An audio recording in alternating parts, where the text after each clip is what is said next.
So this is going to start out kind of philosophical with the fact that words have meanings, all of them, and those meanings mean something in our heads, and this is fine. That is where meaning begins, but it is not where meaning always ends. Now, the crazy thing is that as we pass words around, they mostly mean the same thing in your head as they do in my head. If that's not the case, then conversation becomes weird and hard, and I see this happen all the time. Especially on the internet, where different groups of people have different it doesn't matter. The way that we actually imagine and use words, what the definition of a word is the thing that it means when you think of it. And that's a fine kind of definition. When it comes to that kind of definition, there is obviously a thing that fish are. This is a fish, and this is a fish. This is definitely a fish. Why is a bass to me like the most fish-like fish? I don't know. But is this a fish? I mean, yeah, it's not really fish-shaped. What about this? That's a horse, but is also a fish. So as always, things are a bit of a mess. On my We Never Left the Water shirt here, there's like weird fish here. There's an oarfish, that's like a long fish. There's a whale shark, what's that even? Mola mola? What? But interestingly, this used to be a fish, and this also used to be a fish, this as well. This is a silverfish, and interestingly, it was never a fish. It just reminded people of fish. We've had words related to fish for a very long time, and mostly what they meant was the thing that you think of as a fish. Not anymore, though. And how we ended up there is very interesting. Now, the thing that means fish is kind of not what you think of as a fish. Or it is. It still is, but it isn't. There's a fight going on. And I'm in it. I'm in the fight, and I want to be in the fight. I like it here. But how we ended up in that situation is very interesting, and also it leads me to believe that maybe sharks aren't fish, or whales are. What people think of as a fish has changed over time as our language has gotten more specific. Used to be anything moving around in the water was a fish. Starfish, jellyfish, cuttlefish, whales, seals, and penguins were not considered fish because they spent a lot of time on land. And people messed around with this. Like Aristotle was like, a bunch of these things are pretty different. As early as that era, we started separating out things that didn't have internal structures. So sharks and bass and whales, fish. But squid and octopuses and snails and jellyfish and starfish, different things that got different words. He had a whole system for dividing things up. Did they have blood? Did they have bones, etc.? But that was very different from what people thought of as fish. And people kept thinking of squids as fish, even though Aristotle was like, no, they're a different thing. When I was in school, people were still a little unclear on whether whales were fish. That was the 90s. In the Middle Ages, for weird logistical reasons, fish started to be redefined for a lot of people because you could eat fish during meat fasts, like during Lent. And some people didn't have access to like not just fish, but like any food that wasn't meat. And so they started looking at different animals and being like, maybe that's a fish. I don't know. Ended up beavers definitely considered fish and could be eaten during Lent. Same thing goes for barnacle geese, which people of the time thought grew on driftwood, like popped out of barnacles. You could see how maybe that would be a fish. Also, puffins lived a lot of their lives in water, so they were considered fish. Now, the jury is out on whether people actually thought these things were fish, but it really does feel like they did. Like they looked at beavers and they were like, their tails are scaly, they live in the water, I don't know, kind of fishy. Now, if you look at the definition of fish in the dictionary and the words there were just like, that thing you think of as a fish, that would be a bad definition. That would not be satisfying. It's almost weird that there has to be a definition of fish. Like, I don't know the history of dictionaries, but there must have been a time when they were like, I guess we got to include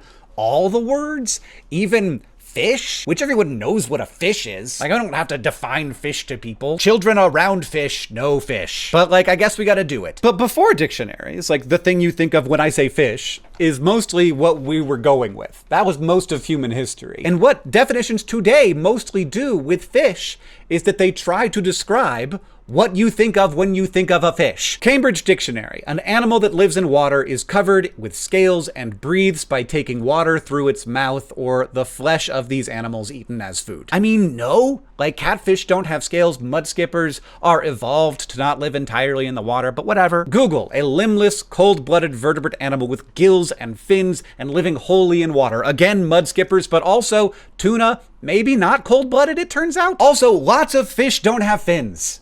So this is a bad one. Merriam-Webster is improving any of numerous cold-blooded, strictly aquatic craniate vertebrates that include the bony fishes and usually the cartilaginous and jawless fishes. So those are actually that's a little bit of foreshadowing for you. And that have typically? Also, you should have put typically on cold-blooded, Merriam. Wikipedia. A fish is an aquatic, amniotic, gill-bearing vertebrate animal with swimming fins and a hard skull but lacking limbs with digits. This is the best one, but it still isn't quite there. There are some fish that don't have fins. What all of these things are is an attempt to create a line that you can draw around all fish that excludes all things that aren't fish. Some of them do better jobs than others, but wildly, this is a very difficult thing to do. There are a lot of fish. The world is large. There's a great diversity of life. But you can see how these definitions are just an extension of what do I think of as a fish. Create a list of attributes that draws a line perfectly, including all things that I think are fish and no things that I don't think are fish. And this is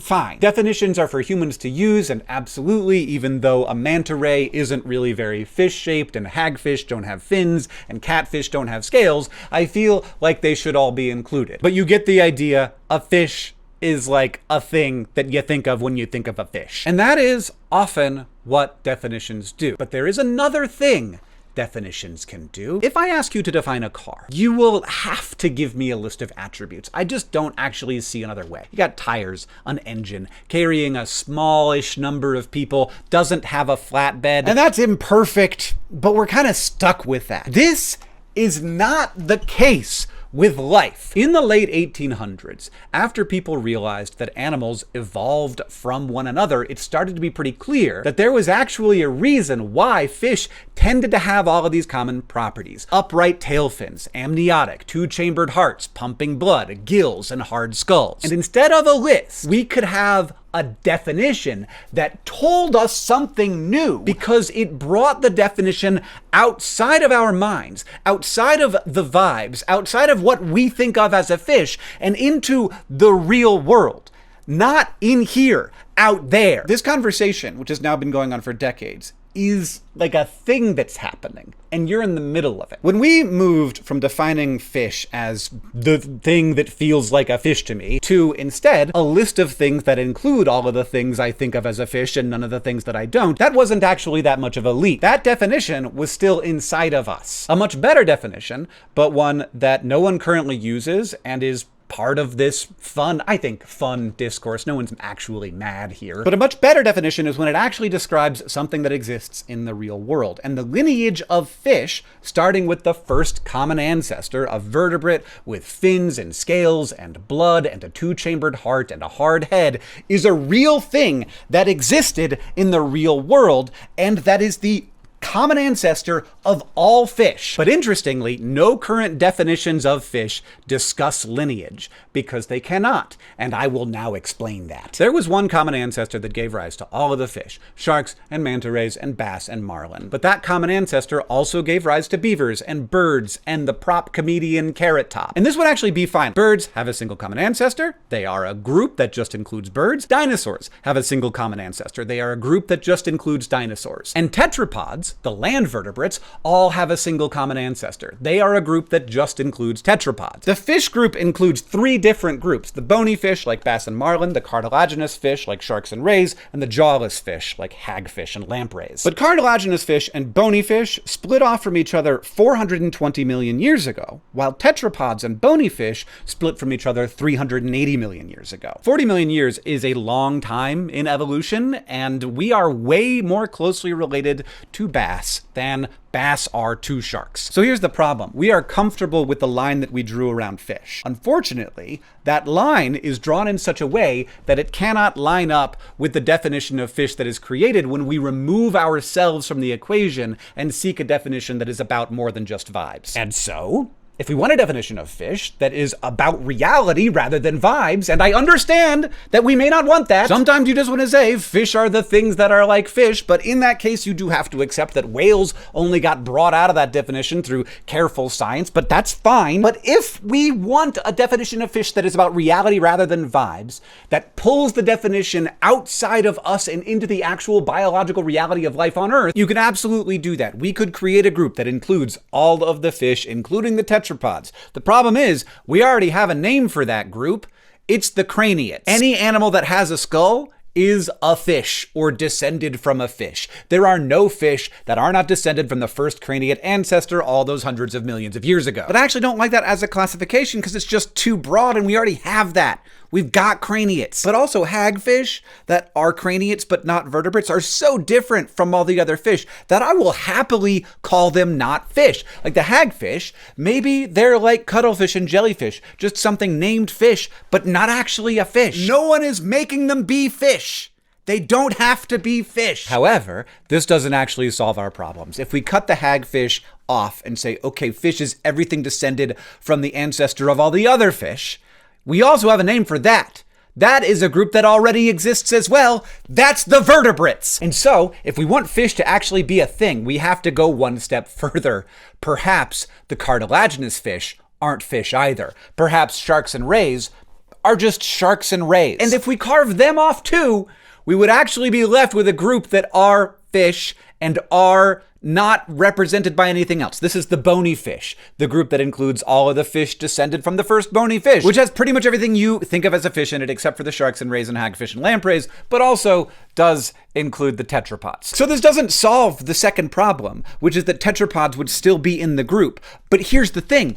I don't think this is a problem because I think I'm a fish. In order to make fish a useful category that we don't already have a very large encompassing name for, we have to narrow it down. But it's literally impossible to narrow it down so far that it doesn't include humans without arbitrarily drawing a line at the shore. And this division, in which only bony fish are true fish, makes sense to me because it highlights how extremely different sharks and rays are from bony fish, which we don't think about. Like, we can't hold it in our brains, but it's really true. And that's to say nothing of the hagfish, which are, I mean, just look at them. Like, that's a fish? The most likely outcome, however, because fish aren't that important to us, like we don't spend that much time around them the way that we do, like we see a reptile and we see a bird, and because we're land animals, we see those things as very different from each other, even though they are much more closely related than a shark is to a bass. But because we are what we are, we just continue to operate on vibes. This is what's going to happen. It just means that I get to keep telling you that while the things you think of as fish definitely exist, there is no actual thing in the real world outside of our minds that the word fish describes. There is no such thing as a fish. Thank you to everybody in the comments of my video about fish who encouraged me to make this video about why whales are fish, or maybe they aren't and sharks aren't fish. I don't know. My point is, thank you. I had a good time making this, especially because of the point here that definitions can be two things. They can be our mind's version of what something is, but they can also be like the real outside of our mind version of what something is. And I think that that's fascinating. And also, I really want to have that conversation about life because I hate the current definitions of life that are, it's just a line drawn around something rather than actually trying to name what it is. But regardless, the We Never Left the Water shirt designed by Matthias Ball is still available, but only for the next week. After that, we will take the exact number ordered and print that exact number of them and ship them out so that we don't accidentally make too many or too few. So if you, an organism that brought water out of the water and onto the land and kept it inside of your body with keratinous skin, want this shirt, you can get it, but only for another week. All right, that's the end of the video.